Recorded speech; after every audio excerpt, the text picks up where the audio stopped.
Aí. Primeiramente, então, boa tarde a todos e todas. Estamos aí depois de um bom tempo, né? Sem nos encontrarmos ainda que virtualmente, como eu brinquei com uma turma ali agora mesmo. É um prazer virtualmente inenarrável estar aqui com vocês de novo. O ano passado, os bimestres anteriores, né? Do primeiro ano, nós não trabalhamos com aulas síncronas, né? E agora eu resolvi a gente colocar isso aí, que eu percebi que eu acho que pode ajudar. Embora, infelizmente, parece que a galera não tem participado muito como deveria, né? Nós estamos aqui agora em apenas 6 colegas comigo, né? Lembrando que são todas as turmas do segundo ano. Então teria que ter pelo menos, no mínimo, umas 80 pessoas aqui hoje. Mas enfim, é o que a gente pode fazer, né? A ideia é estarmos aqui com esse momento, mesmo se não tivesse ninguém, eu ia gravar um pouco o conteúdo para deixar disponível para vocês depois sobre o material. Então, no mais, prazer em vê-los novamente, em estar com vocês.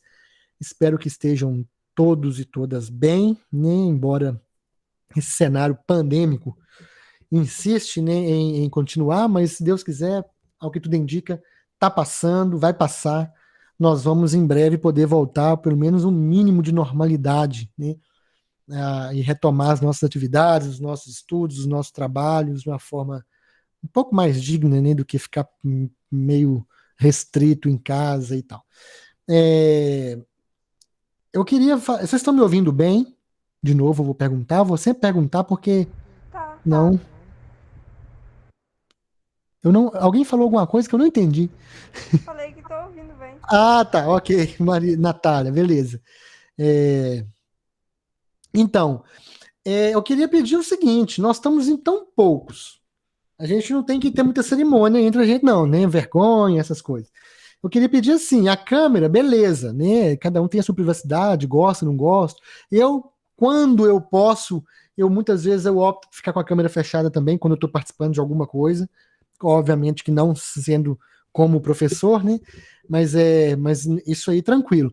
Agora, o áudio eu queria pedir para vocês utilizarem, falarem ao invés de escrever no chat, porque senão fica muito pouco fluido, né? Fica muito pouco. A gente não consegue. Já tá uma situação um pouco assim, delicada, né? E aí, se não fala, se só escreve lá e tal, aí eu vou daqui a pouco postar um material aqui sobre espelhar. Às vezes eu vou espelhar o material, espelhar alguma coisa, e aí, né, eu não vejo vocês, enfim, né, uma série de coisas que eu peço a vocês encarecidamente que quando forem falar, quando forem querer expressar algo, que seja pelo áudio, por favor, para ajudar a gente a comunicar um pouquinho melhor. Pode ser?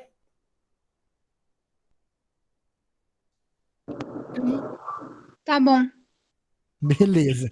Deixa eu só. Professor, Oi, professor, eu posso tirar uma dúvida? Uma coisa? Sobre deve? o. É porque eu tava olhando ali e eu queria saber se só era no meu. O senhor postou as atividades, o material ou vai postar?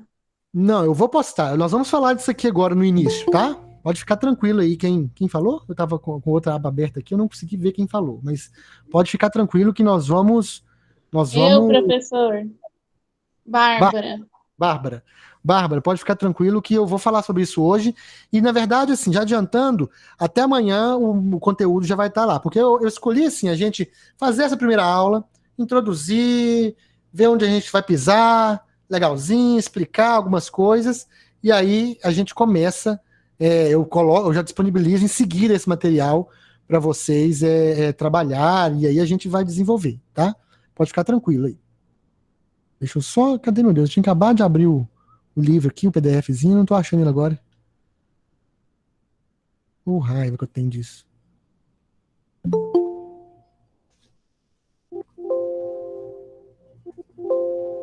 Gente, cadê? Só vai chegando mais gente. A Lana chegou. Deixa eu só achar aqui que a gente começa quanto antes.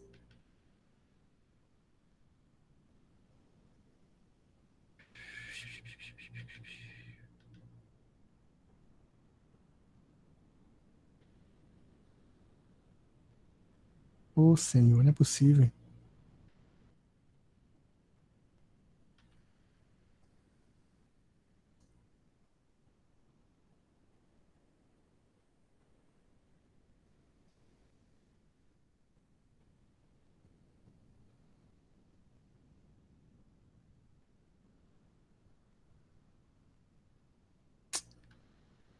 Peraí, gente.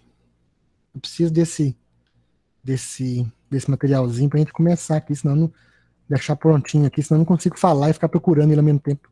Sou limitado.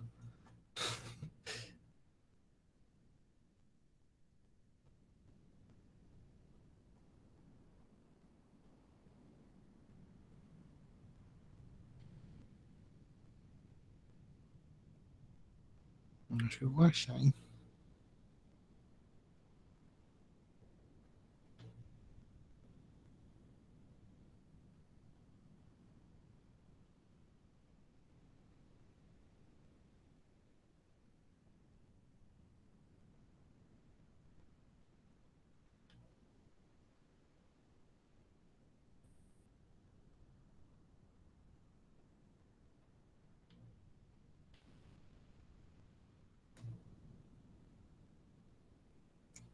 Vamos.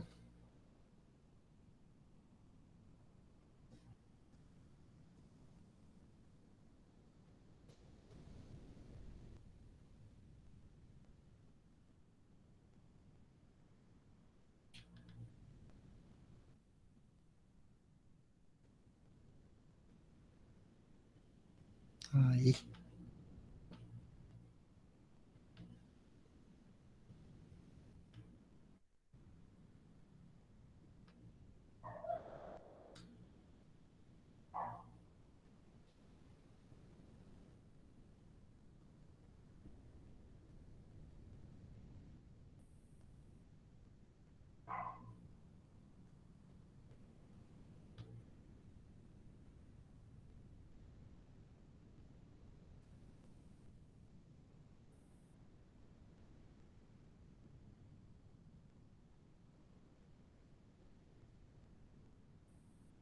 Aí.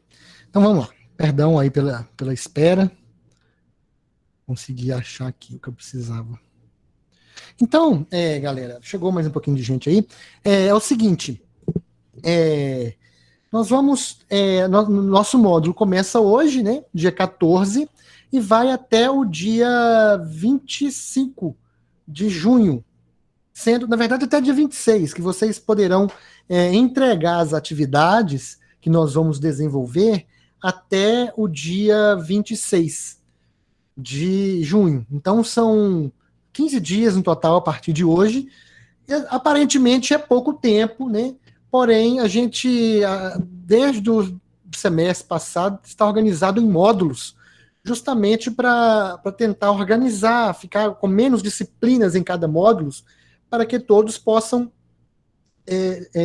dedicar melhor a um número certo de disciplinas. Porque senão, coincide de todos os professores tudo desenvolver na mesma época e tudo, e aí fica sobrecarregadíssimo, né? Então, o tempo aparentemente é pequeno, mas, em compensação, vocês estão com menos disciplinas, podem se dedicar mais e melhor a essas disciplinas que vocês terão, correto? Então, nós teremos um total, nós vamos desenvolver os 2 bimestres dentro desse módulo de 15 dias, então é um intensivo, né, primeiro e segundo bimestre, e aí depois do meio do ano vai ter o terceiro e o quarto.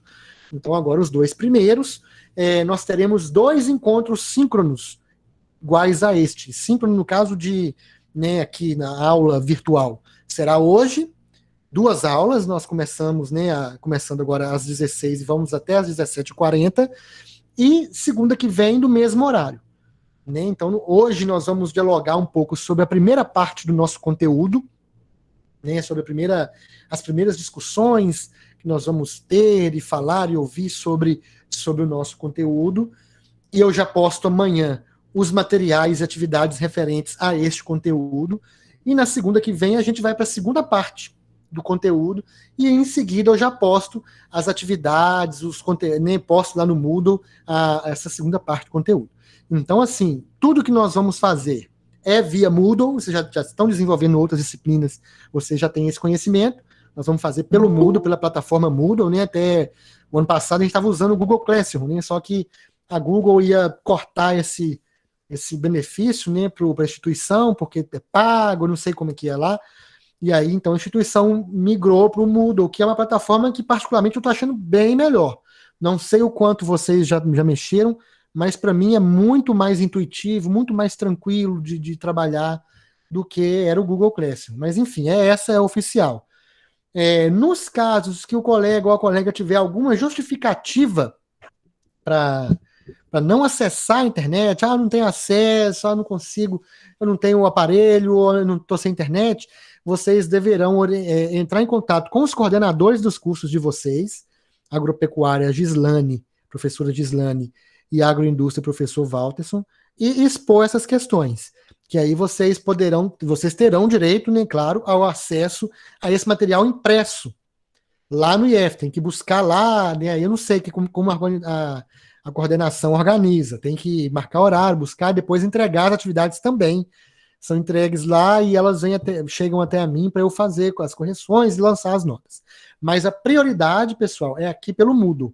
No caso nosso, por exemplo, na nossa disciplina, eu vou usar muitos arquivos, muitas coisas de áudio, de vídeo, né, como nós trabalhamos um pouco o ano passado com aquelas espécies de podcasts, a gente vai manter algumas daquelas coisas, só que dessa vez, ao invés de deixar o arquivo disponível para vocês baixarem ou acessar no Moodle, eu vou deixar o link. Então, tem a página, o perfil, né, o canal, na verdade, no YouTube, no YouTube meu, da conta do IF minha no YouTube, e tudo que for vídeo, alguma coisa assim de audiovisual ou de áudio apenas, vai estar lá. E aí eu pus esse conteúdo lá e tá todos os vídeos não listados, tá? Então eles são privados. Só terá acesso quem acessar o link lá pelo Moodle, né? Não tem como outras pessoas externas terem acesso a esse material, não. E aí é isso, né? Eu vou colocar essas atividades e, enfim, qualquer dúvida sobre, a gente já falei isso desde o ano passado, né, do semestre passado, qualquer dúvida sobre qualquer coisa da disciplina, conteúdo, vocês podem me perguntar, podem questionar no Moodle ou no WhatsApp.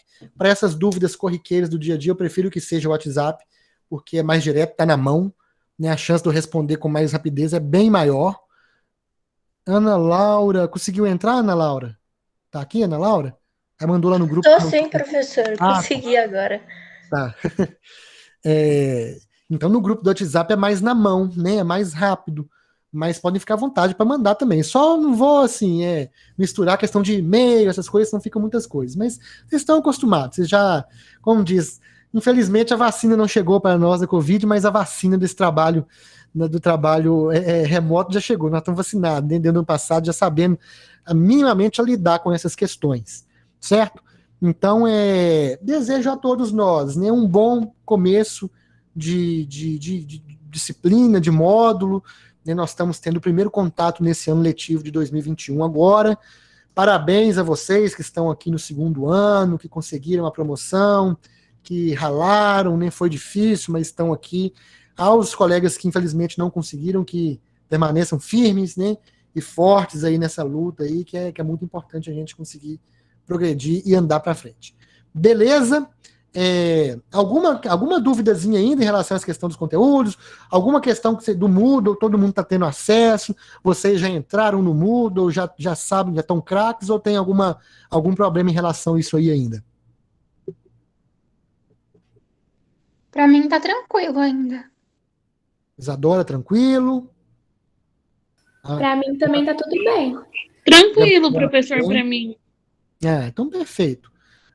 Beleza. Nós, igual eu falei, infelizmente estamos com pouquíssimos aqui agora, né? Mas, enfim, né? Vamos lá, vamos bola para frente.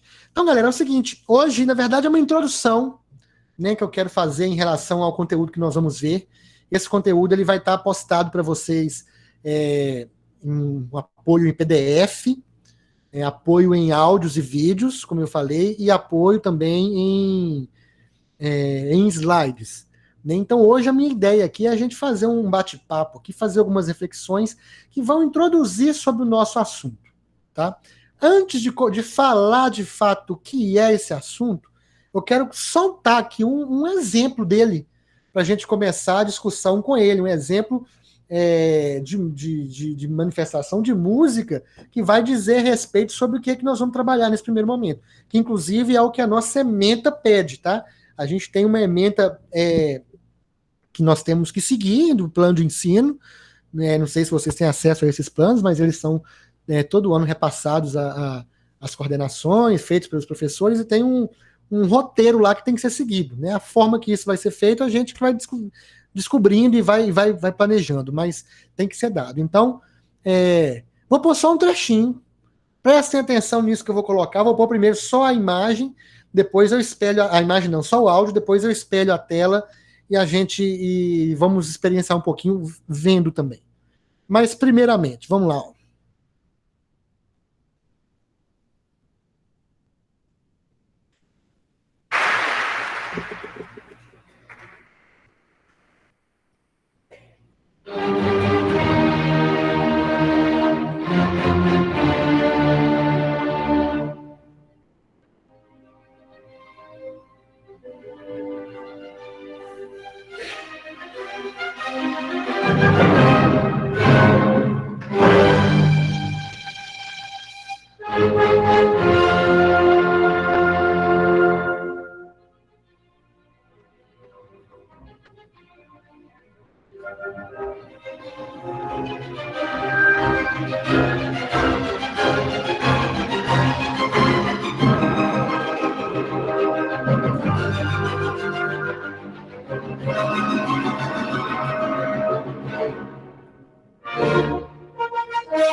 Aí já deu para sacar, né? Já deu para sacar a pressão do negócio aqui. O que é isso, hein? Alguém conhece essa música? Professor, eu Oi. já vi essa música, eu não me lembro em qual filme, mas era um filme assim, como se fosse um filme musical e uma ópera. Sim. Ó, já falou alguns elementos aí que pode dar pistas ao que nós vamos trabalhar. Mais alguém que complementa, que ajuda a Bárbara nesse raciocínio aí? Professor, isso me lembrou aqueles filmes de balé. Balé, outro aspecto está relacionado com o que nós vamos trabalhar também, com certeza. Tem a presença de violino? Violino, tem a presença de violino. Vamos lá, ó. Ópera, balé, musical, violino, mais o quê? Professor, essa música me lembra filme. Lembra filme. Isso, filmes assim, de princesa, sabe? Me lembra isso. Eu já ouvi em filmes assim. Especificou mais. E é interessante porque, de fato, filmes em geral, e principalmente esses filmes, as princesas da Disney, né, as tão aclamadas princesas, usa muito esse tipo de sonoridade para compor as trilhas sonoras. Mais alguma coisa? Tanto princesas como, vamos dizer assim, esses filmes antigos que tem reinos, essas coisas, né? Uhum. Também. Tipo de música mais clássica, parece. Agora o Gustavo, né? O Gustavo falou um termo que foi bem pontual, um tipo de música mais... Repete, Gustavo. Clássica. Falou um ponto bem chave. Música clássica. Afinal de contas, quando a gente fala em música clássica, o que que nos vem à mente? Isso tudo que vocês já falaram um pouco, mas mais alguma coisa? Ou não? Gustavo, que falou um tipo de música mais clássica, Gustavo. Você poderia, se você sentir vontade, para comentar o que seria, o que você entende por isso? Isso na sinfonia de um cara lá, esqueci o nome dele. A sinfonia, a sinfonia de um cara. É uma Do sinfonia. Beethoven, um trem Professor. assim. Olha, agora o Gustavo. Ou o Gustavo tá com a aba aberta lá e. Não, mas como é que ia pesquisar pelo som, né? Não, Gustavo, gostei de ver. A sinfonia já falou de cara um estilo, um gênero musical da música clássica, e já falou de cara um dos grandes compositores da música clássica. E já falou de cara que essas duas coisas englobam essa música que eu coloquei. Essa que eu coloquei é uma sinfonia e é a composição do Beethoven, que o Gustavo falou ali. Então, ó, nós estamos montando esse quebra-cabeça aí. Alguém ia falar alguma coisa? Pediu palavra? Pode falar. Não, essa música não é uma espécie de concerto? Uma espécie de concerto. Outra palavra-chave também. Uma espécie de concerto. Sim, depende do que a gente entende por concerto. O que você estaria entendendo por concerto? O que seria um concerto? Um concerto de música clássica. Concerto é uma frase que está implícita, né? Eu vou a um concerto de música clássica. A gente não fala, eu vou a um show de música clássica, né? Não tem essa cultura. A gente fala a um concerto, ou uma apresentação, ou dependendo a um recital de música clássica. Sim, vão guardando isso aí, tudo que vocês estão falando, que os colegas estão falando, que vai servir para a gente ir costurando a nossa discussão. Então, o concerto, sinfonia, Beethoven, violino, não sei se eu vou gravar tudo. Violino, filme, né? Por que não? Ixi, agora não vou lembrar tudo, não. Mas é por aí. Alguém ia falar também? Mais alguma coisa? Pode falar? Depois da Ana Laura, na hora que eu comecei a falar, acho que eu interrompi alguém, não? Eu ia falar a mesma coisa que a Ana Laura falou. Ah, tá. Sim, então quer dizer, a gente chegou no ponto, acho que todos sabem do que nós estamos tratando, né? Que vai ser a música clássica.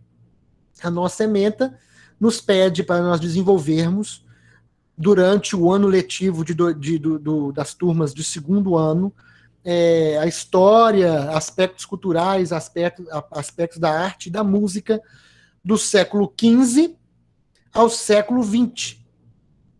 Porém, como é um aspecto temporal gigantesco, eu, por conta própria, eu escolhi a gente começar pelo século XVII.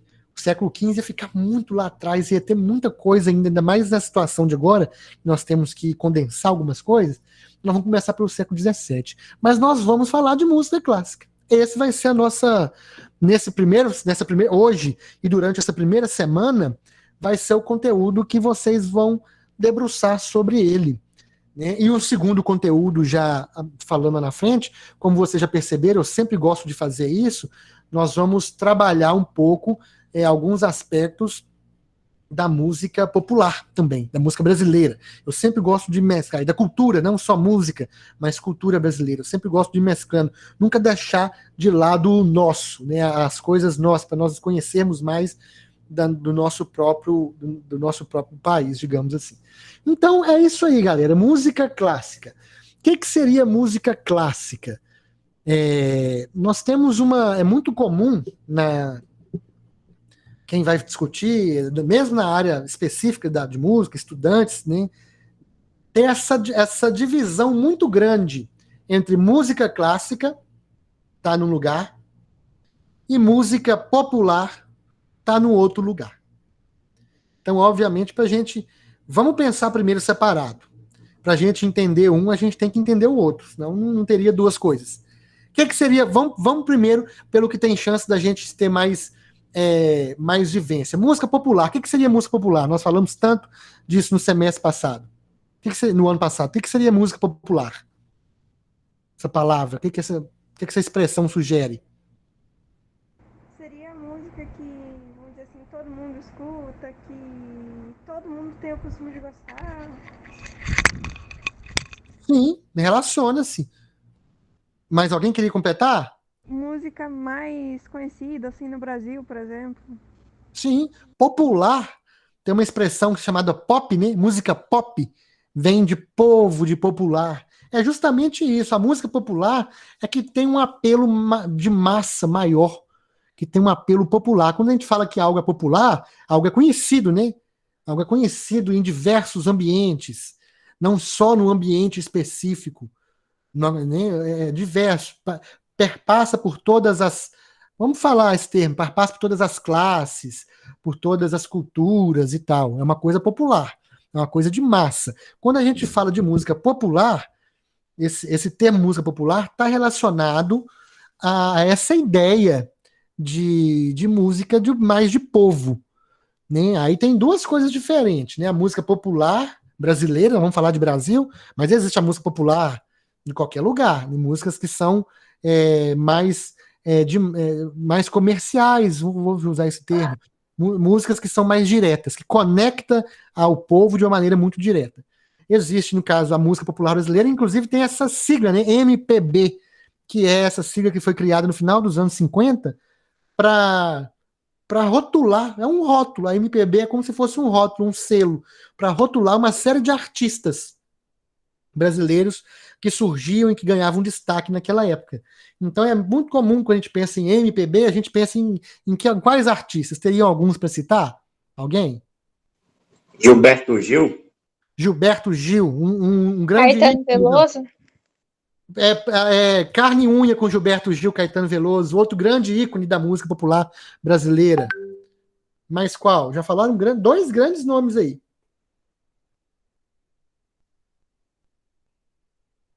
Mais nenhum? Tem Gilberto Gil, tem aqui, né? Eu não sei tocar, não, mas. Acho que é Chico Buarque, alguma coisa Chico Buarque assim. de Holanda, sou fã.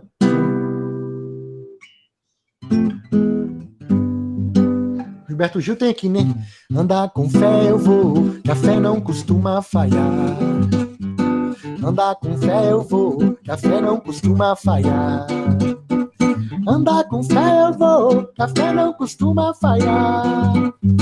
Andar com fé eu vou, que a fé não costuma falhar. Aí vai, né? Certo, errado, a fé. Eu não sei a letra de cor, perdão, só para dar um exemplozinho rápido, né? Caetano Veloso, né? Teria Caetano Veloso, o que seria mais conhecido? Caetano Veloso. Tem uma que ele gravou que não é dele, mas ele encarnou a música, nem que é aquela do Peninha. Às vezes no silêncio da noite, talvez vocês conheçam, não sei. Eu fico imaginando nós dois. Quer dizer, exemplo da MPB, Chico Buarque, né? Perdão. Deixa eu achar aqui. Você apesar de você, amanhã há de ser outro dia. Eu pergunto a você onde vai se esconder da enorme euforia. Como vai proibir quando o galo insistir em cantar? Água nova brotando e a gente se amando sem parar. Enfim, né? 3 grandes ícones. Beleza, já entendi, já deu para entender que vocês têm essa percepção do que vem a ser a música, a MPB, né? Aí tem vários outros nomes, Ivan Lins, Djavan, Milton Nascimento, Elis Regina, Zé Ramalho, Alceu Valença, com a cultura nordestina, mas acho que entra nesse guarda-chuva aí da MPB. Alceu Valença já escutei demais. Alceu Valença é fera, né? Aqui, ó. A bruma leve das paixões que vem de dentro, tu vem chegando pra brincar no meu quintal. Tu vens, eu já escuto os teus sinais. Quem não... Há alguém que não conhece essa música, pessoal? Do Alceu? É um forrozinho, né? O Seu Valença tá nesse guarda-chuva da MPB, mas ele tá representando a galera do forró do Nordeste. Deixa eu ver, falaram aqui no chat. Lembrei do desenho do Pica-Pau agora, tinha falado. Música, né, professor? Essa música é um ícone, né, da música brasileira. A Jennifer falou que lembrou do Pica-Pau quando viu a música clássica, e a Alana falando de exemplo de música da MPB, a Carmen Miranda. Sim, a Carmen Miranda, Alana, talvez ela é uma artista que representa, que ela existiu, o seu ápice foi um pouco antes da popularização desse termo, MPB. Mas isso não significa que ela não seja uma representante da MPB, entendeu? Sim, apesar que ela era uma portuguesa, né? Ela não era de nacionalidade brasileira, ela era portuguesa, e vivia nos Estados Unidos, mas o material que ela lidava era o material da música brasileira. As marchinhas de carnaval, antigas, né? Ela gravou isso tudo, né? Mamãe, eu quero. Ela gravou essas coisas. Mamãe, eu quero. Mamãe, eu quero, mamãe. Que faz parte dos carnavais antigos, né, do Brasil. E outros sambas, né? Tantas coisas. Aquarela do Brasil. Brasil, meu Brasil, brasileiro. Não lembro ela. Meu mulato, prisioneiro, vou cantar-te nos meus versos. Enfim, é um exemplo, sim, de cantora que defendeu, digamos, a música, o material musical nacional brasileiro, apesar de não ser brasileira e na maior parte do tempo viveu fora, mas ela foi uma grande responsável por justamente divulgar essa produção brasileira lá fora. Na década de 40, por exemplo, foi um momento que o Brasil foi muito reconhecido lá fora pela música, pelo samba, né, por figuras como Carmen Miranda e outros mais. Então, assim, porque, professor, mas você não falou que a gente ia falar de música clássica e agora você está falando de música popular? Mas é que, por enquanto, apesar dessa dualidade não ser dessa forma, por enquanto nós estamos entendendo como duas coisas diferentes. Então, música popular a gente entende muito bem, não entende? É essa música da rua, essa música que as pessoas conhecem, principalmente lá na década de 60, 70, artistas como os que foram citados aqui, Chico Buarque, Caetano Veloso, Gilberto Gil, foram muito populares, eram muito conhecidos, carregavam massa, né, onde eles passavam, vendiam muitos discos, os LPs na época, nem long player, que era o discão preto, não era CD, hoje nem CD tem mais, hoje é tudo plataforma digital, né, não existe mais suporte físico para a gente ouvir música, você não pega uma coisa física, nem pendrive mais, antes pelo menos ainda tinha um pendrive, agora o pendrive também já foi para as cucuia, tá só mesmo tudo digital lá no aplicativo, enfim. Mas a gente entendeu um pouco dessa questão da MPB. E agora a música, vamos pensar então duas coisas diferentes. A música clássica, o que ela teria de diferente da música popular? Quais seriam as características? Nós falamos aqui várias da música popular. Quais seriam agora as características da música clássica? Que seria só os instrumentos? Vamos só organizar. Isadora, pode só os instrumentos? Instrumentos.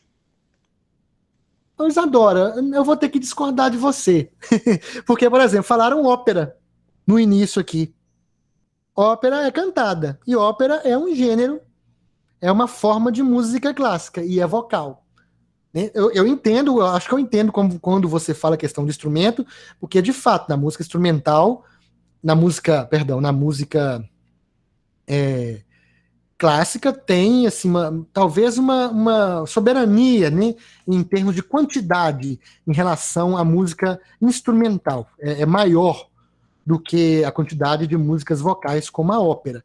Mas existe também música cantada. Música cantada. Inclusive, só um trechinho de um clássico da ópera do período clássico, né, do século XVIII, uma ópera chamada O Barbeiro de Sevilha, que tem desenhos animados também. Eu vou colocar um trechinho aqui para vocês e vou espelhar a tela, só para a gente ir fazendo essas experiências. Né? Unidos em harmonia, só um.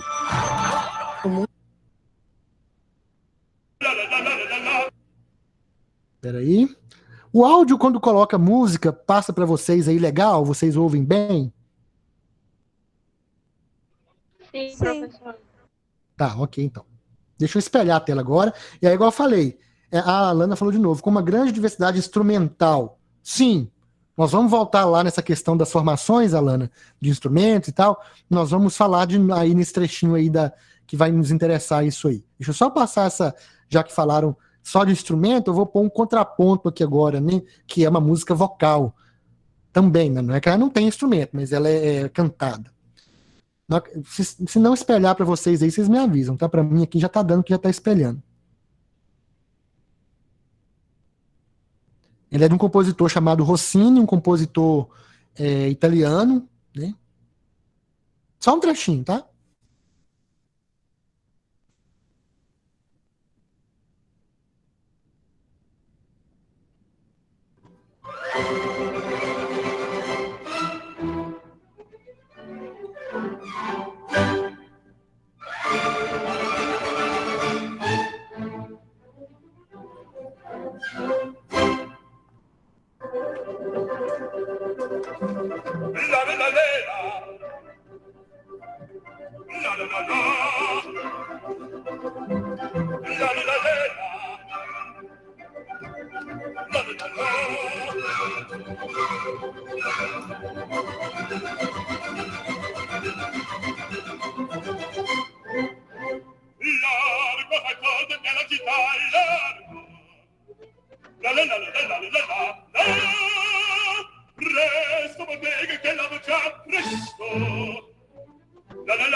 Enfim, falaram Pica-Pau aí mais cedo. Essa tá num episódio assim fantástico do Pica-Pau, que eu me lembro ainda quando era criança. Pica-Pau é um desenho antigo. Tá num episódio onde o Pica-Pau é um barbeiro, né? É um barbeiro e ele vai zoando que o Pica-Pau era um pouquinho mal, né? Quem já assistiu Pica-Pau aí, eu acho que sabe, Pica-Pau era uma figurinha meio ranzinza, né? Ele era meio. A maior parte das vezes, eu defendo ele, porque a maior parte das vezes eles pisavam no calo dele também. Primeiro. Só que ele como diz, não deixava barato. Ele tirava a forma de uma maneira, muitas vezes, exagerada. E aí, nesse episódio, o cara vai pra corta-cabelo e ele faz aquele escassel, e cantando essa música. Né? Então, esse é um exemplo de uma ópera clássica, super conhecida. E a gente tem ali vários elementos que diz respeito a essa cultura da música clássica, né?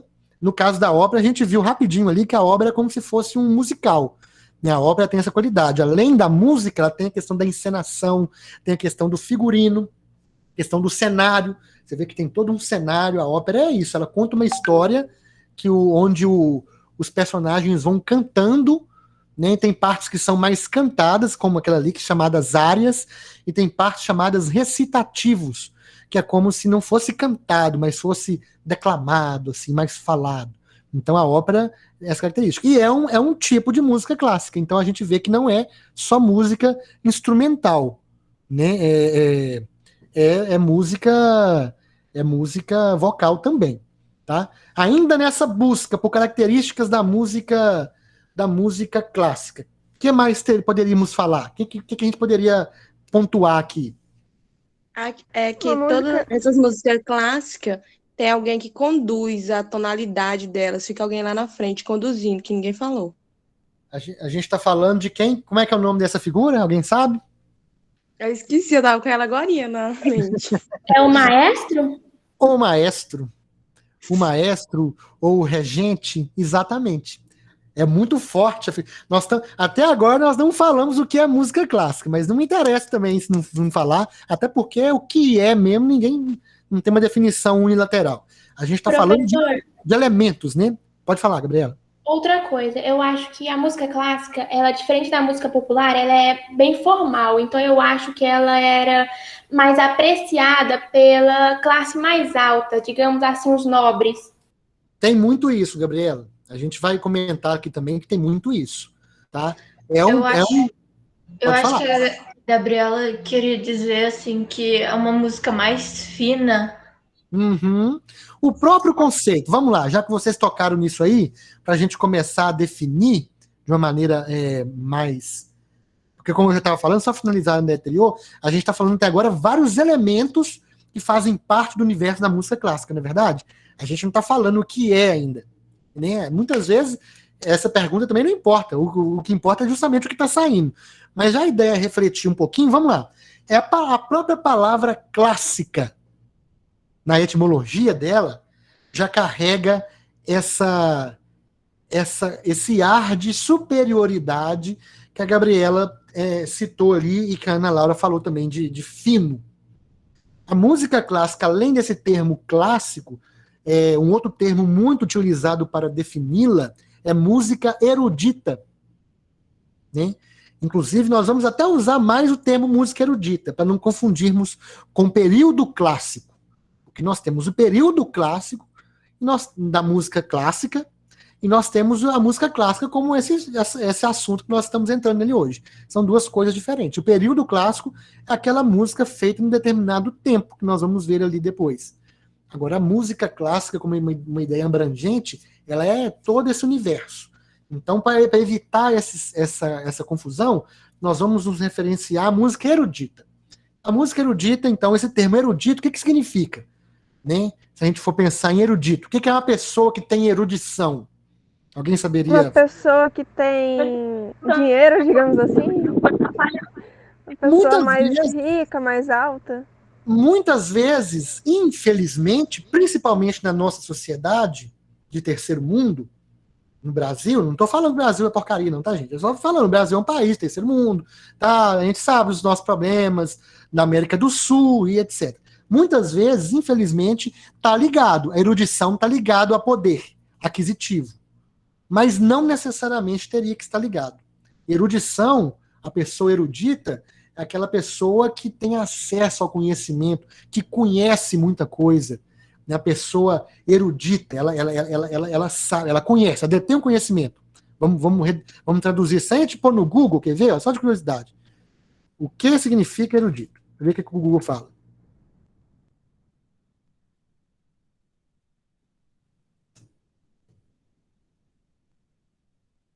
Que ou quem tem ou revela erudição. Ah, foi muito claro o Google para mim. O que significa erudição? Instrução, conhecimento ou culturas variadas, adquiridos, especialista por meio de leitura, ou seja, algo erudito é algo que tem um conhecimento, digamos, superior. E aí, Natália, eu falo que eu relaciono isso a poder aquisitivo, porque na nossa sociedade, a ideia de ter conhecimento, de ter oportunidades, está muito relacionado a poder. Né? São várias as formas de poder. A própria erudição, o próprio conhecimento é uma forma de poder. Né? Agora, muitas vezes, no nosso caso, não falando do nosso, mas em muitos casos no mundo afora, a erudição, o conhecimento está ligado a poder financeiro também, mas não necessariamente, entende? Então, uma pessoa erudita é essa pessoa que detém um conhecimento, que é especialista, que conhece de vários assuntos, que estuda a fundo, leitura, né, está muito envolvido com a questão da leitura, enfim. E então, a música erudita, como o próprio nome está sugerindo, está ligada justamente o que a Gabriela e eu esqueci o nome da outra colega que tinha falado, de música fina, Tá totalmente relacionado, a Ana Laura, a esses dois aspectos, entendeu? É uma cultura que vem de muitos anos, que tem como berço a cultura europeia, que é considerada, né, o berço do Ocidente, enfim, tem essas questões, tudo que a gente vive culturalmente, né, tem muita influência dessa cultura europeia, até porque na nossa própria formação nós também temos, né, essa influência, né, essa genética, vamos falar assim, do povo europeu. Né? Então, a música erudita, ela está muito relacionada a toda essa cultura de elite europeia. Só que a gente tem que tomar cuidado com isso, porque esse termo, essas questões estão ficando cada vez mais debatidas, mais ultrapassadas. Inclusive, o próprio fato de dividir música clássica de música popular está ficando ultrapassado, porque hoje em dia estão se aproximando as linguagens, as coisas estão chegando tão próximas umas das outras, que vai ficar impossível, e é perda de tempo, na verdade, fazer essa divisão. Por que a gente fez? Para tentar entender o começo do assunto, entende? Mas é diferente. Inclusive, o acesso à cultura clássica, vamos falar assim, erudita, está cada vez mais democratizado. A gente tem hoje vários teatros espalhados pelo Brasil. Infelizmente, o caso da nossa cidade é uma cidade pequena, de interior, que não tem essas coisas. Isso é no Brasil todo. Não é porque é no Mato Grosso. A minha cidade, lá em Minas, é uma cidade do mesmo porte de tamanho de Confresa e não tem nada. Não tem teatro, não tem lugar assim. Mas é cada vez mais a cultura da música erudita, dessa que é feita nesses ambientes diferentes, está se popularizando. Né? Você tem concertos gratuitos. Quando eu fiz o mestrado em Goiânia, eu fui por umas 2 vezes a concerto da Orquestra Sinfônica de Goiás e da Orquestra Filarmônica de Goiás no teatro, lá esqueci como é que é o nome do teatro, no Espaço Oscar Niemeyer, lá em Goiânia, que é um espaço grande para esse tipo de apresentação, e gratuito, né? Gratuito. Só que, obviamente, vocês devem estar pensando, e com razão, é impossível ainda pensar em música erudita sem ainda pensar nessa questão que é uma herança histórica, que era uma música, de fato, mais feita para as elites, mais apreciada no meio mais seleto. Então, é uma herança cultural isso, histórica de tempos anteriores. Mas a gente tem que tentar não pensar tanto assim, né? E ajudar, por que não ajudar a espalhar mais, a popularizar mais essas manifestações. Então, assim, mas o que a gente poderia falar? A figura do maestro foi falado. Maestro é aquele senhor, muitas vezes é um senhor ou uma senhora, porque geralmente a pessoa um pouco mais de velha, mas nem sempre, tem vários maestros hoje em dia novos e de renome, mas é aquele que fica lá na frente, com uma varetinha chamada batuta, regendo. Eu brinco, né? Ele não está só lá espantando mosquito, não, né? Não, aquilo tudo tem uma função. A música erudita, principalmente de orquestra, por agregar vários instrumentos, a Lana, eu acho que tinha comentado sobre a diversidade de instrumentos, tem uma diversidade muito grande de instrumentos, e isso vai ser nossa pauta também, ela precisa de alguém para conduzir aquilo ali, que vai desde organizar o grupo, ser um líder, porque senão todo mundo começa a dar opinião, vira bagunça, e na hora da própria execução, né, o regente, eu diria que ele é o primeiro a executar a música. Aqui, eu esqueci de pôr para vocês o textinho lá do Beethoven, vou pôr agora, que vai justamente mostrar isso que eu estou falando, ó. Com a imagem, aquela hora nós só ouvimos o áudio, né?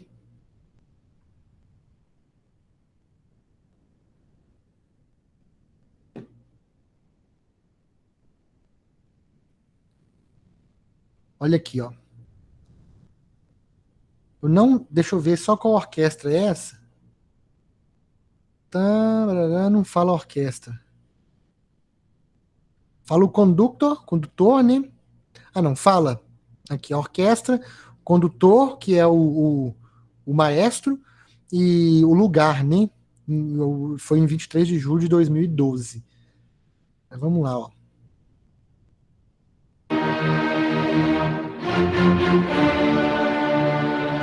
Olha o ambiente, olha o lugar, olha o estilo, olha a vestimenta, isso tudo entra nisso que nós estamos falando.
enfim, né? É longo, a gente não tem tempo. Depois, quem tiver curiosidade, pode ir lá no YouTube. Eu vou deixar, inclusive, o link disponível lá no Moodle para vocês apreciarem aí. Mas viram o que a gente estava falando até agora? Que lugar é esse que eles estão apresentando? É um palco e eu percebi que a luz está voltada realmente ao maestro e às pessoas lá que estão tocando aqui no sonoro. Sim, é um teatro fechado, você viu o glamour do lugar? É um lugar fechado, isso historicamente tem e fisicamente tem um motivo, instrumentos de orquestra são todos instrumentos acústicos, não o som da orquestra, tudo não é com essa ideia de ter um som forte, um violino tem um som forte para tocar, e não tem a ideia de tocar amplificado, até porque lá no século XIX, XVIII, né, pegando de trás para frente, né, de agora para trás da história, os aparelhos de captação de áudio foram inventados no finalzinho do século XIX, início do século XX. Antes não se tinha como amplificar. Então, se isso vai ser tocado em ambientes abertos, perde-se muito o som, a qualidade. Hoje, a gente tem concertos de música clássica com orquestra em locais abertos, né? Assim, em palcos que são abertos, em parques lindos. Lá na Alemanha, em Berlim, tem um lugar lá que é a sede da Orquestra Filarmônica de Berlim, ela sempre se apresenta nesse lugar. É um anfiteatro lindo, assim, o palco e a arquibancada de concreto, assim, no morro, no meio da natureza, as pessoas ficam num lugar aberto, a céu aberto. Só que são outros recursos, mas o principal ambiente de prática da música, dessa música erudita, são em ambientes fechados, próprios, que têm a acústica própria, o tratamento acústico próprio, os teatros, né? E no Brasil, por exemplo, nós temos vários teatros lindos, né, espalhados por todos os cantos do Brasil. Inclusive, eu estava vendo outro dia, só por curiosidade para vocês, que a gente acha, né, que o Brasil não tem essas coisas, é tudo de qualquer jeito. Olha só, o Teatro Municipal do Amazonas, lá em Manaus. Olha que coisa, me falem vocês se não é uma coisa linda, quer ver, ó? Aí tem várias imagens dele, né? Eu vou pegar, deixa eu espelhar de novo. Eu vou escolher uma imagem e mostrar.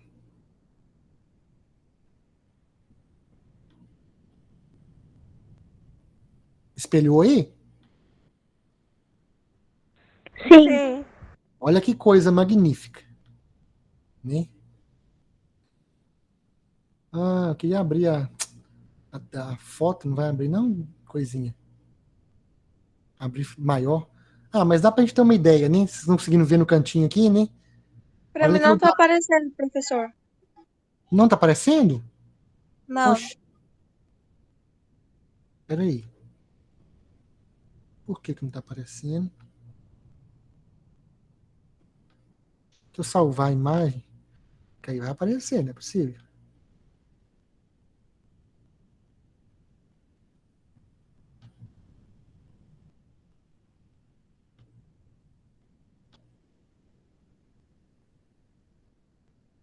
Apareceu aí?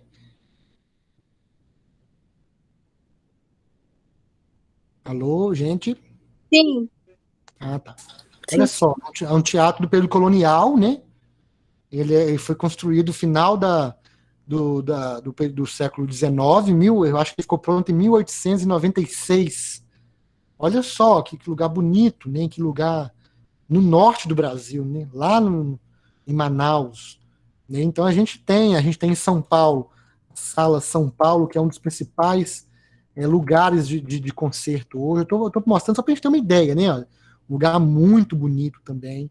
Enfim, então assim, isso tudo são ambientes e fazem parte desse universo da música erudita, da música clássica. Né? Então, assim, como eu falei, apesar da popularização e tal, é impossível a gente desgrudar dessa herança histórica. A gente viu, quando começou o vídeo, eu falei, olha, presta atenção no lugar, presta atenção assim na roupa, né? É de praxe, a orquestra se apresenta de terno. Né? Só isso aí já é uma coisa diferenciada. Quando se vai a um ambiente desse, de um teatro, geralmente, né, por exemplo, eu fui lá em Goiânia uma vez, por incrível que pareça, de bermuda. Me senti fora da casinha, assim, entendeu? Fora de lugar. Eu tava de tênis, mas eu não fui preparado para isso, eu tava fazendo outras coisas, e fiquei sabendo que ia ter o concerto, e falei, eu vou, não posso perder. Eu tava de bermuda, né, para assistir. Só eu estava de bermuda no lugar. Então, assim, tem dessas coisas. Mas são coisas, repito, históricas, enfim, que não afeta o fato da gente tentar popularizar um pouco essa prática. Então a gente falou aqui, deu para entender, acredito eu, que universo é esse que nós vamos lidar, não é verdade? Que universo é esse que chamado música erudita que nós vamos lidar? Nós vamos lidar um pouco com história, vamos lidar um pouco com um pouquinho de cada coisa. Se tratando dos instrumentos, a Alana tinha falado lá atrás que é uma diversidade grande de instrumentos. E, de fato, nem sempre foi assim. Só sobre o regente. Apesar do regente ser tão importante, nem sempre ele existiu também. A figura do regente ela começa a surgir a partir do período clássico, no século XVIII. A gente vai entender por quê. E a questão de instrumentos também. A gente viu aquela diversidade grande de instrumentos ali, mas nem sempre existiu a orquestra daquela forma que a gente viu ali. A orquestra era menor, tinha outras características. Mas partindo da experiência que nós já vimos, essa é a Quinta Sinfonia do Beethoven, como bem falou o nosso amigo Gustavo. É uma sinfonia de Beethoven, Gustavo falou. Perfeito, é uma sinfonia de Beethoven e é a quinta. Beethoven escreveu um total de, se não me engano, 9 sinfonias. Essa foi a quinta. Sinfonia a gente vai entender mais para frente, que é um estilo de música clássica. Então, se tratando de instrumentos, quais os instrumentos que vocês podem pontuar que vocês viram naquela apresentação ali?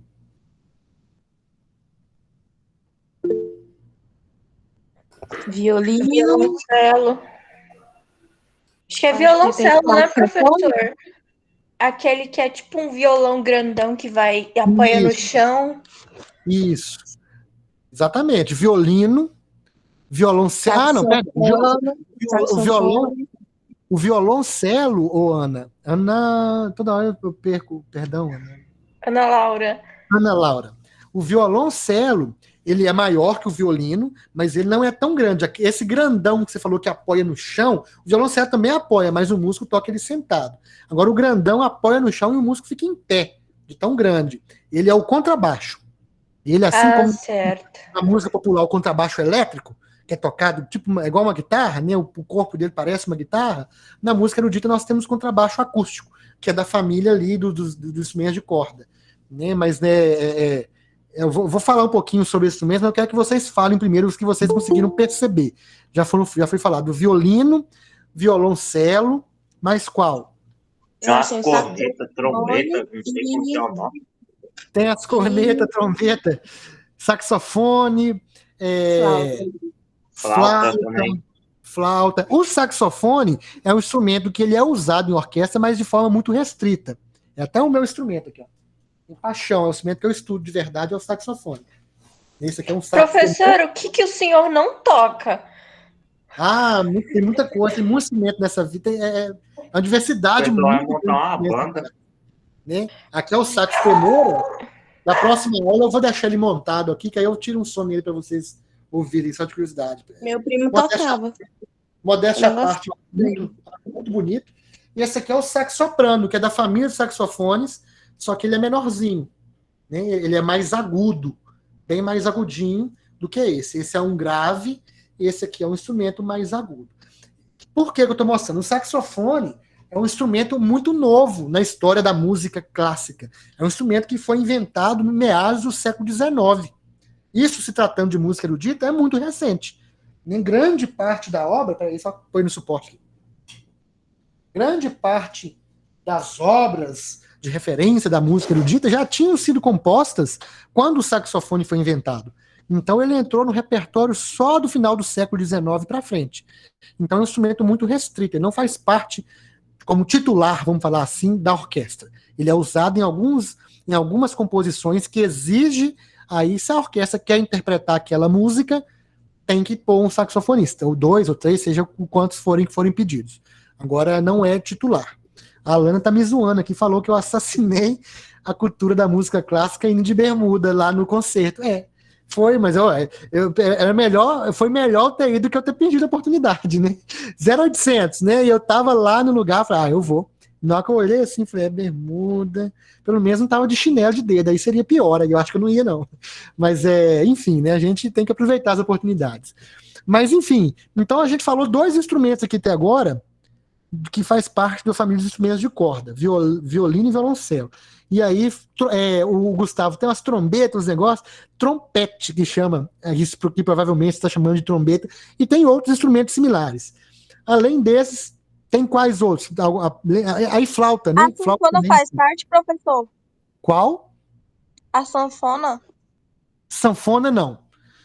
Como eu falei, não que não exista. Eu já vi apresentações de sanfona e orquestra. Um cara solando sanfona e tocando música com orquestra. Agora, não é comum, né? Para a gente entender essa formação, então, da música clássica, presta atenção, ó. Isso vai estar nos slides disponível para vocês, tá? Que eu vou... Deixa eu até pôr aqui agora de uma vez, então, já que já tocou no assunto, deixa eu colocar aqui que eu acho que vai ajudar a clarear mais a cabeça de vocês aí. Deixa eu achar primeiro, né? Que eu não tinha preparado para estar aqui agora não, mas acho que está na mão, facinho de achar. Sobre justamente os instrumentos, né?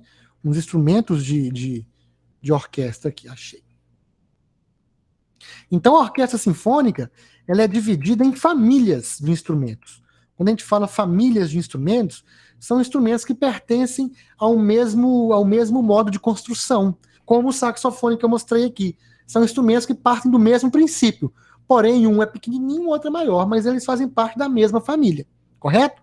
Então, no caso... Professor, Oi? o piano. Piano também é nesse exemplo. Piano tem muitas peças para piano como instrumento solista, mas também é quando o repertório exige, né? Não faz parte da base da orquestra. A base da orquestra, nós vamos falar aqui agora, ela é composta por 4 famílias de instrumentos. Gravem aí. A primeira família, deixa eu ver se aqui em cima no slide. Aqui, ó. A família das cordas, instrumentos de cordas, não todos, né? Porque violão é de corda, e também é o mesmo caso do saxofone. Ele só entra como convidado. Instrumentos da família das madeiras, dos metais e da percussão. Esses são as 4 famílias. Quais são os instrumentos que fazem parte da família das cordas? Vocês já me falaram 2. Violino, violoncelo. Fica faltando outros 2. Quais seriam? Vamos colocar e mostrar aqui. Eu falei um que a Ana Laura achou que era, e eu falei o nome. Alguém escreveu no chat que a harpa. A harpa. Como convidada também. Não é base. A base seria esse aqui, ó. Vocês estão conseguindo ver no tamanho legal? Deixa eu aumentar aqui. Ixi, aumentei demais. A base seria essa, ó. E aqui. Violino. A viola de arco, que não é a viola caipira, tá? Não é aquela viola que, né? Da moda. Não, meu cara sabe tocar até viola, meu Deus do céu. Não, esse aqui é meu violão, mas assim, a batida da viola, né? A ideia da viola Você seria sabe essa. tocar? Não, viola não. Viola afinação é muito diferente de violão, nunca mexi. Acho bonito demais. É lindo, o timbre é muito lindo. Mas, ó, violino, viola, que é um pouquinho maior que o violino, por isso dá uma sonoridade um pouco diferente. O violoncelo, que é intermediário, é entre a região aguda e grave, e o contrabaixo, que faz a função da região grave. Você vê que o formato dos instrumentos é o mesmo, percebe? O corpo só vai mudando o tamanho, e óbvio que mudando o tamanho, muda a afinação, muda muita coisa, mas a estrutura é a mesma. E por isso essa ideia, que esses 4 instrumentos são a base da família das cordas, correto? A segunda família que nós falamos lá era qual? Cordas, depois? Acho que madeira? Madeiras. Os instrumentos de madeira, da família das madeiras, fazem parte dos instrumentos de sopro. Deixa eu só pular aqui, que aqui no slide teria como ouvir, mas como está em PDF, aí clica ali no link e não dá nada, tá, gente? Eu vou pôr os links separados. Aqui, ó. Há instrumentos ainda que fazem parte. Os dois foram citados, ó. O piano e a harpa. Porém, eles são só, eu estou falando assim para ficar mais fácil. Eles só participam como convidados. Eles não fazem parte da base fixa, não. Depois, então, vamos para a família das madeiras. Ó. A família das madeiras é composta por instrumentos de sopro, feitos principalmente de madeiras, né? Ou, pelo menos, o timbre que aquele instrumento produz se assimila a instrumentos de madeira. Por isso ele faz parte. A flauta, por exemplo, como está falando aqui, ela é feita de metal hoje. Mas como antigamente era de madeira e o timbre dela é voltado, combina mais com os timbres de instrumento de madeira, ela continua fazendo parte da família das madeiras.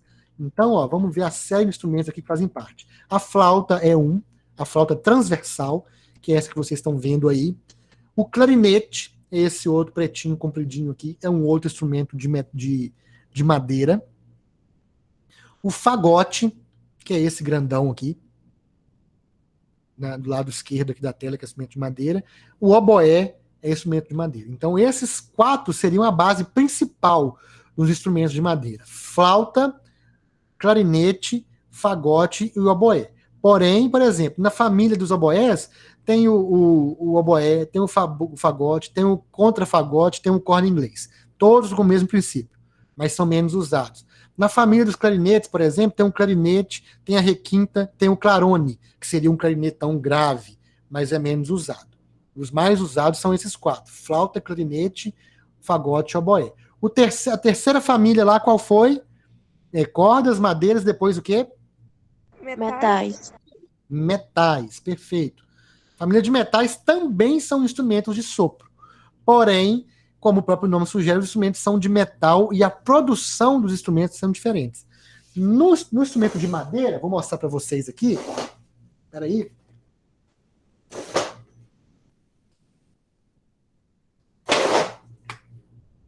Nos instrumentos de madeira, nós temos, por exemplo, no clarinete, na flauta não, mas no clarinete, nós temos essa coisinha aqui que é chamada de boquilha. Essa aqui é uma boquilha de saxofone, né? Mas no clarinete é similar. E ela produz o som a partir da vibração dessa outra coisinha aqui, que é uma palheta de bambu. Claro, não é qualquer bambu, né? Tem a pessoa que fabrica, né? Não é pegar e sair soprando que vai sair som. Isso aqui é um negócio, é um item, né, específico. Então, a gente, na palheta, a gente coloca a palheta no fundo da boquilha, aqui, fica assim, com esse espacinho. Isso aqui é uma abraçadeira, uma abraçadeira que a gente usa em botijão de gás para apertar a mangueira, usa em mangueira de água. É o mesmo princípio, a abraçadeira que a gente usa para colocar aqui e prende a palheta na boquilha, né? Então, eu coloco, ó, eu tô pondo só aqui por rumo, só para vocês terem uma ideia. E aí fica montado. Quando sopra aqui, a vibração, essa ponta dessa palheta de madeira, de bambu, ela vibra muito rápido, produzindo um som. Óbvio, se eu soprar do jeito que está aqui, sem estar no instrumento, vai sair um som pior que um pato gripado, né? Então vai, ó. Não sai som, porque precisa do instrumento, precisa dessa outra parte. Aí o som já melhora um pouquinho, né? Se eu colocar lá no saxofone, aí sim eu consigo produzir um som de saxofone. Mas só para vocês entenderem, o princípio dos instrumentos de palheta são esses. O clarinete tem palheta, o oboé tem palheta, o fagote tem palheta. Então é algo que vibra. Já os instrumentos de metal, eles têm um princípio diferente. Eles têm um princípio que você não tem uma palheta para vibrar. O próprio lábio que faz a vibração. Alguém já viu de perto ou já tocou o berrante? Eu já vi. Já também. Sim. Então, como que é o som? Como é que a gente faz para tirar um som no berrante? É soprando, fazendo um negócio com a boca. Você sopra, é como a vuvuzela, né? Não sei se vocês lembram da vuvuzela, que foi muito usado na Copa. Quando me ensinaram, falava que era tipo tentando fazer barulho de carrinho, quando você brincava de carrinho quando era criança. É vibrar os lábios. Né? Você faz esse som vibrando os lábios, e quando você coloca o lábio no bocal, no caso, falando do berrante, né? Coloca ali, produz esse som, vai sair o som. Claro que tem toda a técnica, não é isso que eu estou fazendo aqui, mas o princípio é esse. E os instrumentos de metal, o princípio de produção sonoras dele é assim. Tem um bocal, é diferente da boquilha, tem um bocal onde o músico coloca a boca e o próprio lábio faz a vibração e produz o som do instrumento. Então, na família dos metais, nós temos aquelas trombetas e cornetas que o Gustavo tinha falado, são essas aqui, provavelmente. Ó. Temos a trompa, que é essa moça tocando aqui, que é um instrumento muito bonito, muito complexo. Temos o trompete, que é um pouco mais comum, que é esse aqui. Temos ainda o trombone, que é o que está com essa moça aqui. Trombone de vara ou trombone de pisto. E aqui eu não sei porque nos benditos slides eles não puseram uma foto assim, né, com música, puseram essa fotinha com essa criança, que isso aqui é a tuba, que é o instrumento mais grave da família dos metais. Então vê que isso é um equilíbrio. Cada uma dessas famílias tem um timbre, e o compositor, quando ele vai compor uma música, igual a gente viu a Quinta Sinfonia do Beethoven, que usa muitos metais, né, ele pensa em como combinar esses timbres, certo? E por fim, então, qual a última família? Nós falamos da família cordas, madeiras, metais, e por último? Percussão. Percussão, que aí é tudo que percute, tudo quanto é tipo de tambor, né? E aí é a família que eu diria que é a família mais diversificada da orquestra. A gente tem o tímpano, que são esses 3 tambores aqui, né? Eles produzem notas musicais mesmo, uma altura definida. Nós temos a marimba, que é esse instrumento aqui, com madeirinhas, e se bate na madeira como se fosse um piano gigante, mas com som da madeira. O xilofone, que é o mesmo princípio da marimba, só que é pequenininho.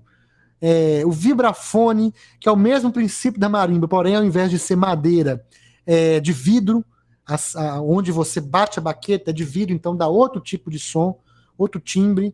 O metalofone, que ao invés nem é de vidro nem de madeira, é de metal. Então é muita coisa.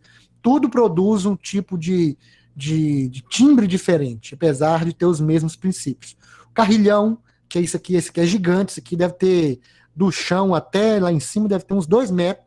São tubos, né, que você vê que vai do menor para o maior. Quanto menor, o som é mais grave ou é mais agudo?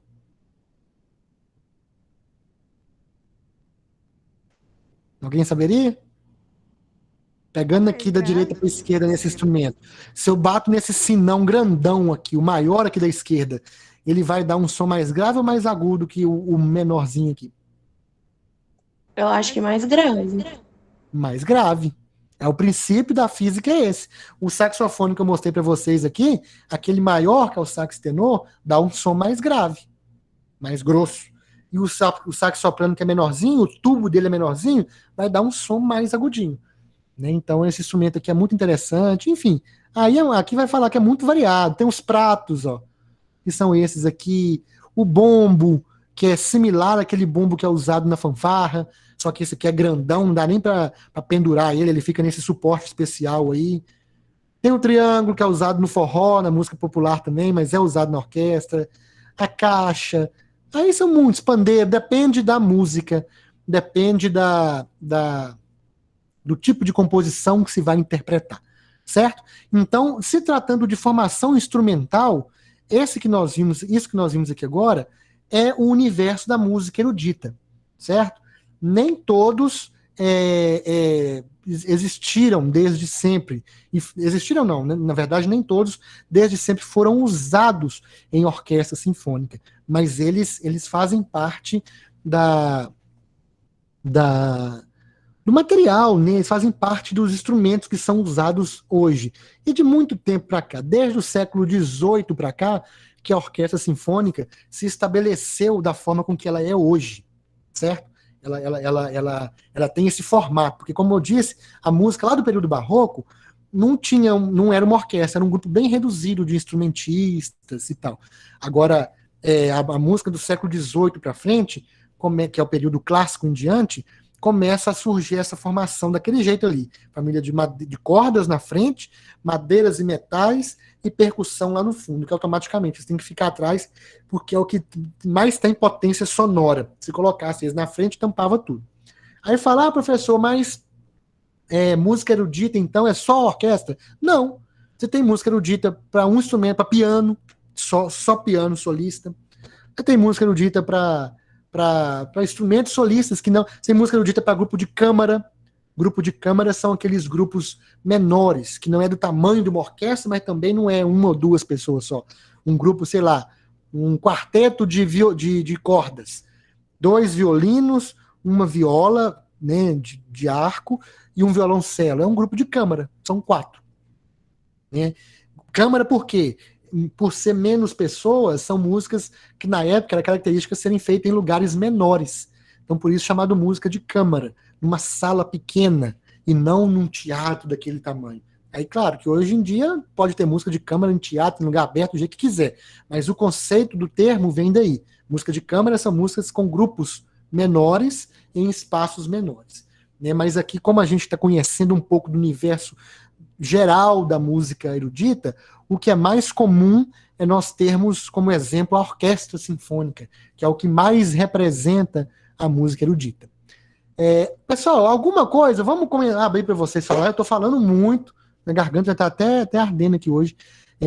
Vamos aí, comentem alguma coisa, alguma dúvida, alguma pergunta sobre isso que nós estamos falando até agora. Tá dando para acompanhar a onda, a vibe? Tá dando para entender o que nós estamos querendo passar? Professor, oi. Eu tenho uma pergunta, eu não sei, surgiu assim, falando de música erudita, clássica, eu lembrei da ópera. Tem alguma relação? Total, tem total. A ópera é um tipo, colocamos até um trechinho aqui do Barbeiro de Sevilha, né? É um tipo de música clássica, erudita, que surge lá no século XVII. Ela surge no início do Barroco, ela surge em 1601. Claro que essa questão temporal nunca é uma barreira, né? Eu tô aqui, eu sou uma coisa, aí eu dou um pulinho para cá, já mudou. Não acontece assim. A coisa vai se transformando ao longo do tempo, ao longo da história. Mas a história, como metodologia, precisa de alguns marcos, porque senão vira bagunça. Então, um marco assim, do início do período barroco é 1601, com o surgimento da ópera. O primeiro compositor a debruçar sobre esse tipo de música foi um compositor italiano chamado Claudio Monteverdi, que foi um italiano. Então, a ópera ela diferencia-se da música puramente instrumental por causa que ela tem voz. E nós vimos aquele trechinho ali que, além da voz, tem a questão do cenário, né? Ela é interpretada, né? Os atores cantam, interpretam o personagem, figurino. E vocês perceberam, vou colocar só um trechinho enquanto eu falo, ó.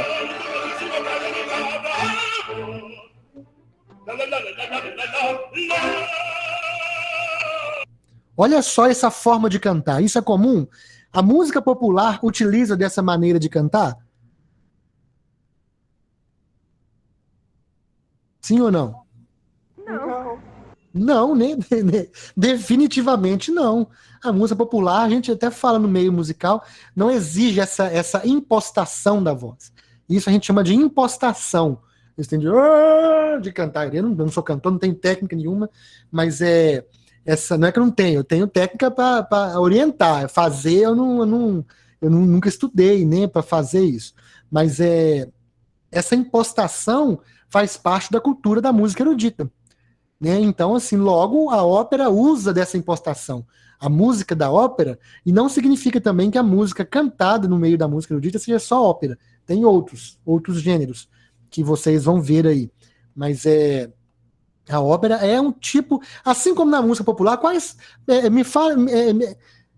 fala para mim pelo menos uns 4 tipos de música popular, 4 estilos, 4 gêneros musicais de música popular. Pop, sertanejo, forró, samba. Rock. Samba. Aqui no Brasil. Enfim, tem velho, já falaram rapidaço, já falaram. Pop, sertanejo, forró, Pagode, professor. samba, pagode podemos dizer que vem da cultura e do samba, é uma variação, né? O rock não é nacional, mas é popular. E tem no Brasil em abundância, né? A gente tem um cenário, tivemos na década de 80, na década de 60, década de 80, um movimento do rock muito forte, do rock nacional, né? Temos o movimento do rock pesado, do rock como a banda Sepultura, que é reconhecida mundialmente, e são um exemplo de música popular. Eu acho que ninguém duvida disso, né? E assim como na música popular, na música erudita, nós temos estilos também. Nós temos gêneros de música erudita. Um deles é a ópera. O outro foi a que o Gustavo falou lá no início da aula, do Beethoven, que foi o quê, Gustavo? Sinfonia? Sinfonia é um estilo de música erudita. O concerto é um tipo de música erudita. E aí, de novo, cuidado para não confundirmos concerto de apresentação, da ideia de ir a um concerto, uma apresentação de uma orquestra, e a ideia de um concerto como gênero de música erudita, que são as duas coisas. Então a gente não pode confundir. Concerto é um nome dado à apresentação e a um estilo, né? Assim como clássico é o nome dado à música de forma geral e a um período da história. Então nós não podemos nunca confundir isso, porque senão vai dar dor de cabeça quando a gente for desenvolver as atividades, tá? Então nós temos a ópera, a sinfonia, concerto, a sonata é um outro tipo né? Poema sinfônico, mas o que? A cantata, que como o próprio nome sugere, é uma música vocal também, mas qual? E tem N estilos de música erudita, né? Não é só a música erudita tudo igual, não. Dependendo do período, teve estilos mais predominantes, dependendo do outro, teve, enfim. Assim como a história da música popular ela se desenvolve, lá no Brasil nós tivemos a década de 80, como assim a década de ouro do rock nacional. A música erudita também, a gente teve o concerto grosso, que é um tipo de concerto, ele foi muito desenvolvido lá no século XVI, XVII, perdão, XVII, início do século XVIII, por um compositor alemão chamado Johann Sebastian Bach, até meu xará, Sebastian Bach. João Sebastião Bach, se fosse em português. Então, assim, a gente tem vários estilos, entendeu? Então, Ana Laura, a ópera é, sim, tá no universo da música erudita, sem dúvida, tá? Então, já caindo nessa questão de estilos e tudo, já falei até alguns aqui, nós vamos separar o nosso estudo, não vai dar tempo de eu falar hoje, a aula rendeu, achei que eu ia conseguir falar, e eu vou ter que gravar alguma coisa e deixar disponível para vocês, porque se eu simplesmente pôr o texto lá, vai ficar muito vago, tá? Nós vamos dividir a música erudita em 4 períodos, nós vamos estudar 4 períodos para compreendê-la, e as nossas atividades que nós vamos desenvolver, etc. e tal, vai estar moldada nesses 4 períodos. Ou seja, primeiro período que nós vamos ver é o período barroco. O período barroco foi um período da história da música clássica, da música erudita, vamos falar assim para evitar confusão, que ele se iniciou, como eu disse, lá em 1601. 1601 é qual século? Vamos fazer aí desenvolver essa percepção aí temporal. Quando a gente fala 1601, a gente está falando de qual século da história? 16. Oi? 16? Século 16. Não, século 17. É sempre a regrinha que funciona a maior parte das vezes, é sempre a gente acrescentar aos 2 primeiros dígitos, né? Então, 1601, 1601. A gente acrescenta 1 ali no 16, século 17, né? Se eu falar 1700 e alguma coisa, vai ser o quê? Século 18. Se eu falar 1800 e alguma coisa, século 19, né? 1900 e alguma coisa, século 20, e 2000 em diante, 2001 em diante, nós estamos no nosso século, que é o século 21, certo? Então, como a gente vai lidar com um pouquinho da história desse tipo de música, a gente tem que ter isso bem claro, essa ideia, para a gente não fazer confusão da época. Então, o barroco foi um período da história da música, das artes em geral, mas nós vamos focar na música, até porque as épocas elas não se encontram exatamente se tratando de outras artes, né? O programa pede para a gente falar da música, nós vamos falar da música. Então o Barroco ele pega de aproximadamente 1601 até 1750, aproximadamente. Essas coisas, como eu falei, não é que é assim, até 1600 eu sou renascentista, né? Pensa alguém lá na época assim, eu sou renascentista. Primeiro que as pessoas não têm ideia do que elas são. Depois que isso vai ser formado, os estudiosos que vêm depois é que vão olhar para esse passado e vão, com aquele conjunto de informações, falar sobre aquele período. Então, as coisas acontecem como um processo. Mas como a gente tem que ter algumas datas, então aproximadamente 1601 a 1750 foi o período barroco. Então toda música erudita produzida nesse momento, nesse período, teve algumas características peculiares, né? Um segundo período, que foi o período clássico, que a gente pega de 1750, aproximadamente, até aproximadamente 1910. Então 1750 é qual século? Lembrando da regrinha lá? 1000 e o quê? 18? 1750. Exato, 1750, século XVIII. E 1910 seria o quê? Perdão, 1810. Não, perdão. Exato, eu fiz confusão aqui. 1750 a 1810. Então a gente pega a segunda metade do século XVIII e vamos até o início do século XIX. Né? Então esse foi o período da música clássica. É aí que surge o perigo, da gente confundir música clássica com período clássico. Então cuidado, tá? Então toda música que foi desenvolvida dentro desse recorte de tempo, ela pertence ao período clássico. E ela tem características específicas, inclusive muito ricas. Foi ali que surgiu a orquestra, foi ali que a orquestra foi organizada da forma que nós falamos aqui agora, cordas, madeiras, metais, percussão. Foi ali que surgiu o regente, né, a ideia do regente. Foi ali que surgiu várias questões importantes para a história da música. E no período barroco, um grande compositor foi o meu xará, Johann Sebastian Bach. No período clássico, dentre outros, um grande compositor foi o Mozart, que vocês já devem ter ouvido falar, que ele foi muito prodígio, tem toda a lenda em volta dele. Com 8 anos ele já compôs a sua primeira música, enfim, foi de fato um gênio.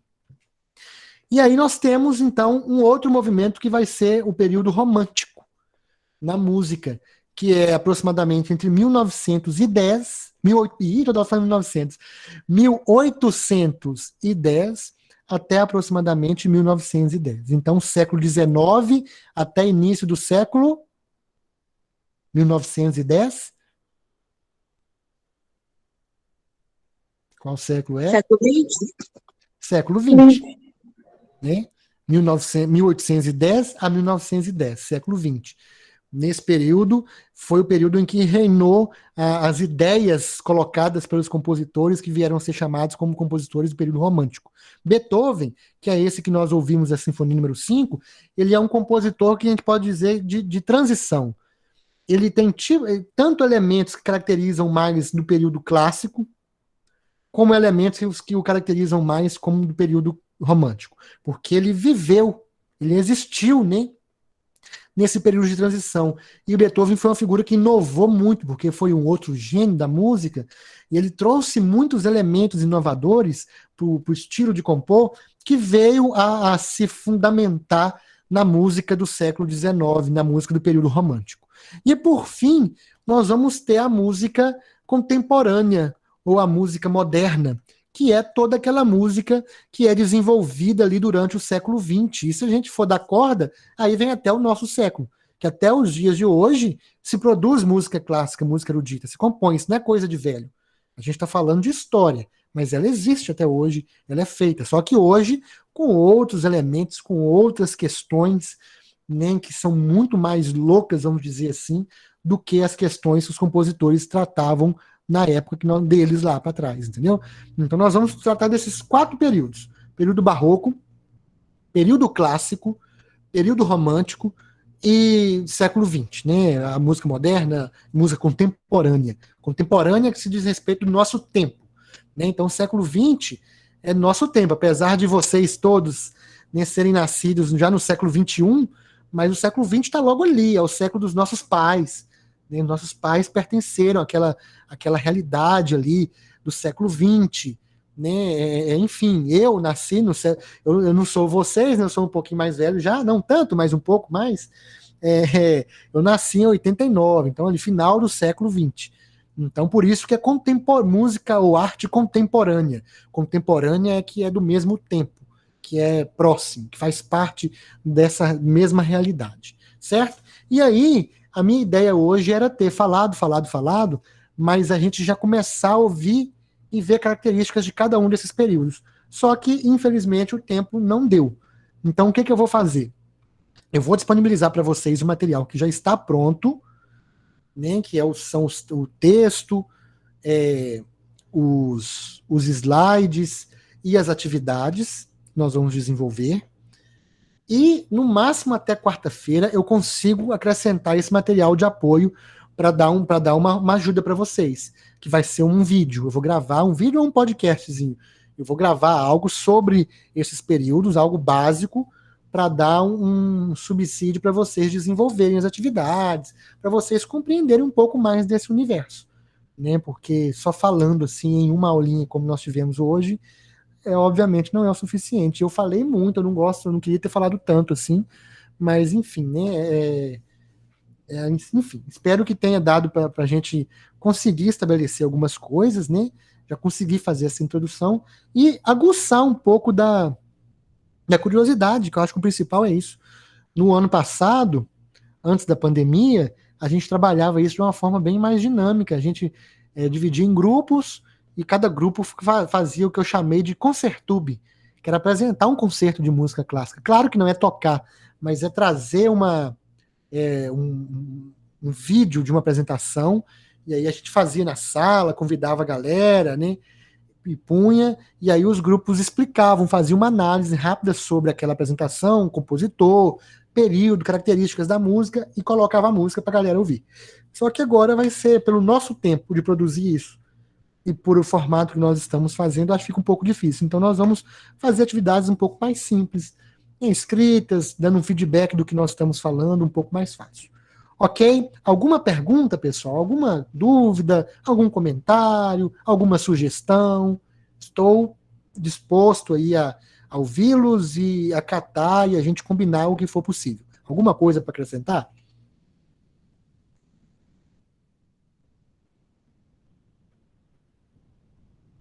Qual vai ser o tipo para responder suas atividades? Vai ser só escrito? Vai ter que fazer vídeo? Não, eu vou vídeo. Eu não vou. Dessa vez nós não vamos trabalhar com vídeo, não. Serão atividades prioritariamente escritas, só que com características diferentes, né? Eu vou pedir um resuminho, sim, sobre o conteúdo, sobre a aula, sobre o material que vai estar disponível para vocês, para ajudar a fundamentar. E na segunda atividade vai ser uma análise de alguma obra. Entendeu? Vocês, a partir da bagagem, da curta bagagem que nós estamos adquirindo, sobre o que nós falamos aqui hoje, o que eu vou falar nas próximas gravações e tudo, eu vou pedir para que vocês escolham uma obra, mas isso vai estar tudo escrito lá, explicando direitinho, tá? Vocês escrevam escrevam sobre alguma obra, né? Características, formação instrumental, de qual período qual compositor, como está estruturada a música, enfim, uma série de fatores que é possível, a partir das informações que nós vamos ter durante essa semana, é possível vocês desenvolverem, tá? Mais alguma questão?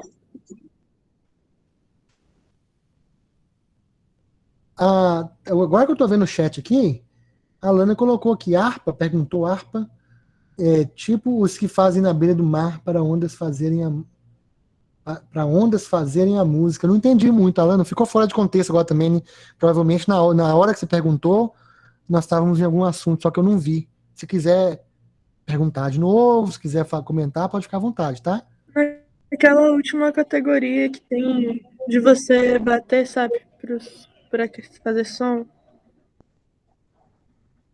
Me explica um pouco melhor, que eu não Tem entendi. as 4 categorias, a quarta, não lembro o nome. Percussão. Como é que é o nome daquela? Tem as 4 categorias, percussão. Tem aqueles tubos que eles fazem o som, daí eles tem lugares que eles colocam tubos na beira do mar e quando as ondas vêm sai a música. Ah, eu já vi isso. O princípio é daqueles tubos aí, dos sinos, né, do carrilhão de percussão que eu mostrei. É aquele princípio, eu já vi. Né, na Europa, em algum país da Europa, uma cidade lá, eu vi isso na TV há uns tempos, que a onda bate e produz um tipo de som assim, né, ao bater no tubo. É muito interessante. Esse instrumento que eu mostrei de percussão, ele tem esse princípio, né? De sonoridade. Poderia ser comparado ao princípio, a esse equipamento que você falou aí. Né? E assim, a família da percussão é muito variada, como eu falei. Tem muitos instrumentos, muitos. São tudo quanto é tipo de instrumentos, de culturas diferentes, de lugares diferentes. Né? Você vê só que no Brasil, na música popular, é usado tantos, né? A bateria, no meio do samba, o pandeiro, o tamborim, o reco-reco, não sei o quê, o surdo, o tarol. São muitas peças, né? E aí, mesmo na orquestra, é uma família muito diversificada. Você vê que família de cordas é mais uniforme: violino, viola, violoncelo e contrabaixo. A família de madeiras diversifica um pouco, mas também tem tudo o mesmo princípio. Metais é muito parecido, né? Trompa, trompete, trombone e tuba, inclusive tudo T, né? Agora, percussão, aí a coisa fica extensa. Depende porque quando chega uma música, a orquestra quer interpretar a música tal, tem a partitura. Então, eles não colocam o instrumento que eles querem. Tem que ser o que pede na partitura. Essa música, para ser executada por isso, vem tudo lá. Então, e vem escrito a partitura para cada instrumento. Então, se aquela orquestra tem a vontade de tocar aquele repertório, ela tem que dispor daqueles instrumentos. Então a família da percussão é muito assim. Depende muito da música que vai ser executada. Entendeu? O tipo de instrumento que vai ser usado. Pessoal, então vamos aqui, nosso tempo já se esgotou.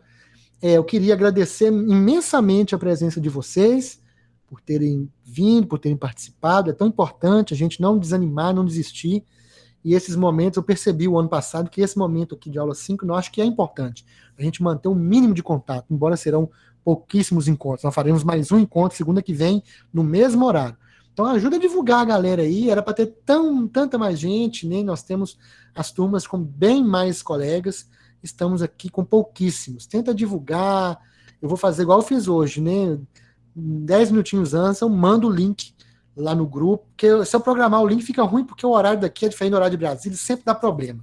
Então eu prefiro mandar perto. É só vocês já deixarem na agenda de vocês que na próxima semana, às 16, teremos a aula. E ajudar a divulgar com a galera, porque vai ser muito importante. E essa aula, amanhã também, eu já coloco ela disponível lá no Moodle. Né? Vai para o YouTube, como eu falei, é um link não listado, não privado. Vocês clicam nele e já abre direto o vídeo da aula e outros materiais que eu vou postar lá. Beleza? Qualquer dúvida, não deixem passar em branco, podem me chamar lá no WhatsApp, que a gente está à disposição para atendê-los da melhor forma possível. Ok? Não havendo mais questões, comentários e dúvidas. Oi. Eu só queria pedir para o senhor colocar o link do grupo de artes lá, porque tem uns colegas que não sabiam do grupo. Tá, perfeito. Vou colocar agora, assim que a gente terminar aqui. Aí eu só peço cuidado de vocês, porque como o link pode ser repassado para qualquer lugar, o ano passado começou a dar problema de pessoas externas caírem de paraquedas aí nos grupos das salas. E aí gera desconforto, porque né, não é. Isso aqui é um ambiente, digamos, mais controlado, é um ambiente das turmas.